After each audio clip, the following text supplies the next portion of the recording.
The House of Asterion by Jorge Luis Borges.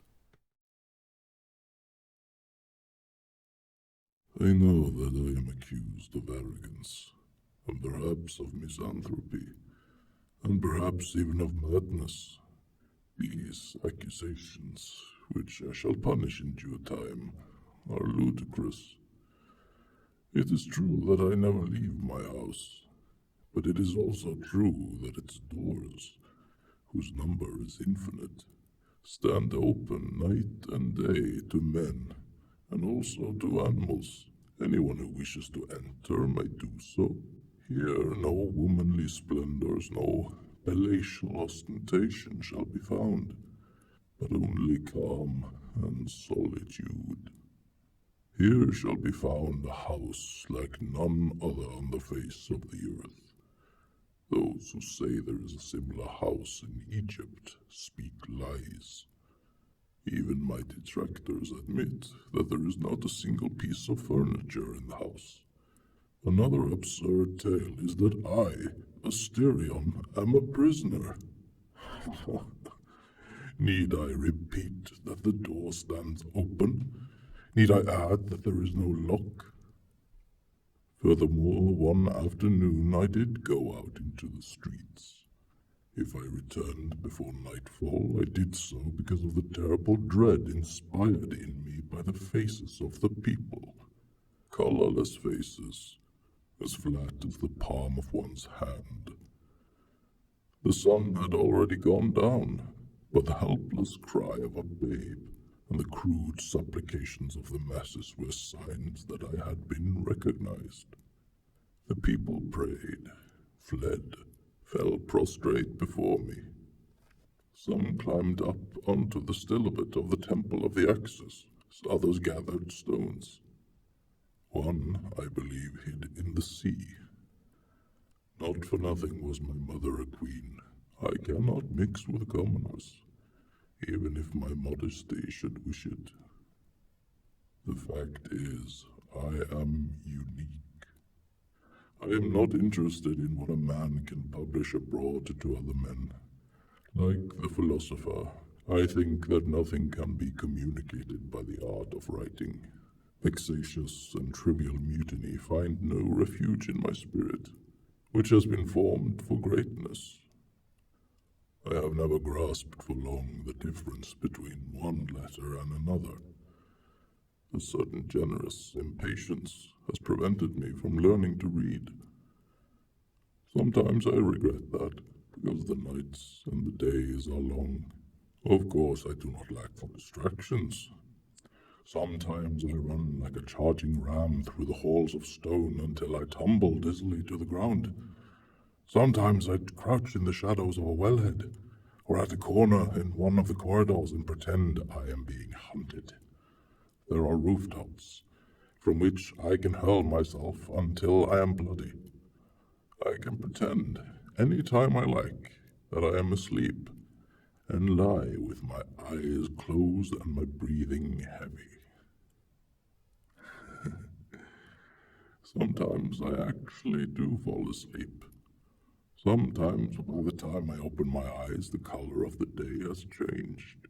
But of all the games, the one I like best is pretending that there is another Asterion.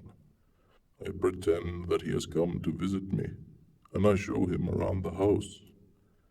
Bowing majestically, I say to him, "Now let us return to our previous intersection," or "Let us go this way now, out into another courtyard," or "I knew that you would like this rain gutter," or "Now you will see a cistern that is filled with sand," or "Now you will see how the cellar forks." Sometimes I make a mistake, and the two of us have a good laugh over it. It is not just these games I have thought up. I have also thought a great deal about the house. Each part of the house occurs many times. Any particular place is another place.